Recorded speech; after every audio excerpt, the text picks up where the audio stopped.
Is it a confrontation or an accusation?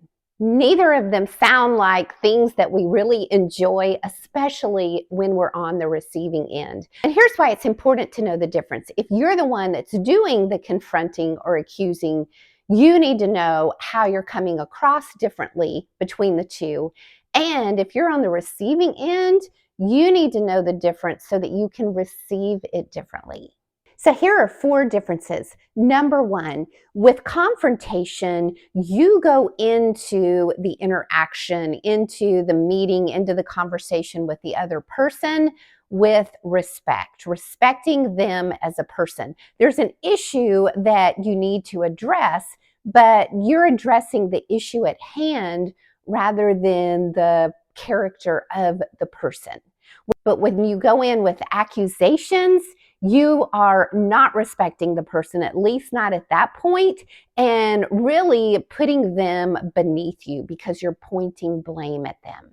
So if you're on the receiving end, it's important to think, is this an accusation or is this just a confrontation?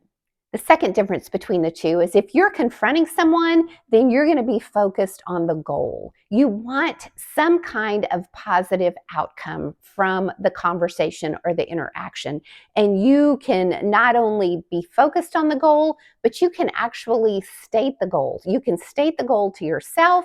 You can state the goal to the other person. Hey, this is what I want to achieve by this. And with accusation, there may still be the goal that you want the other person to change or you want the other person to know about this bad situation. But other than that, there's not really a goal as far as a positive outcome to make things better, other than to let the person know that you're upset or you're dissatisfied and they need to change. The third difference between the two is with confrontation, you go into the conversation or the interaction thinking this is going to be an open dialogue.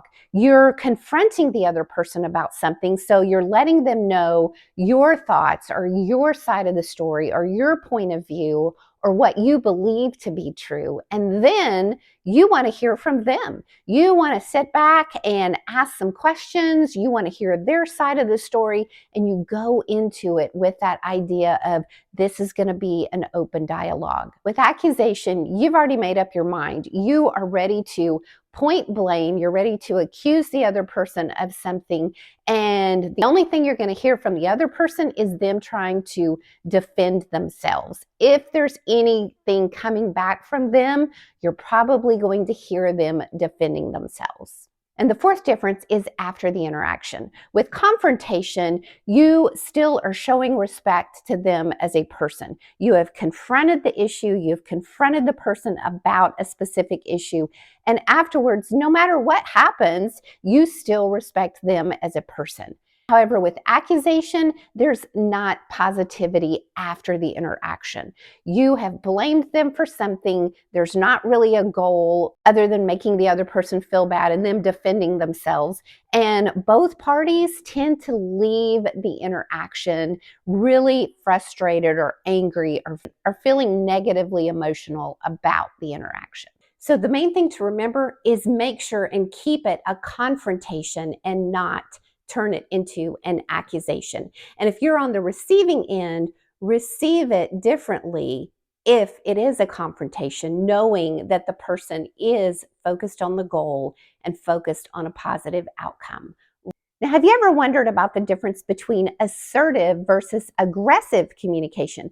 I've got a video above and link in the comments below, so be sure to check that out as well. If you know of someone who needs to watch this video, I hope you'll share it and I hope you'll subscribe to my channel. Thanks for watching.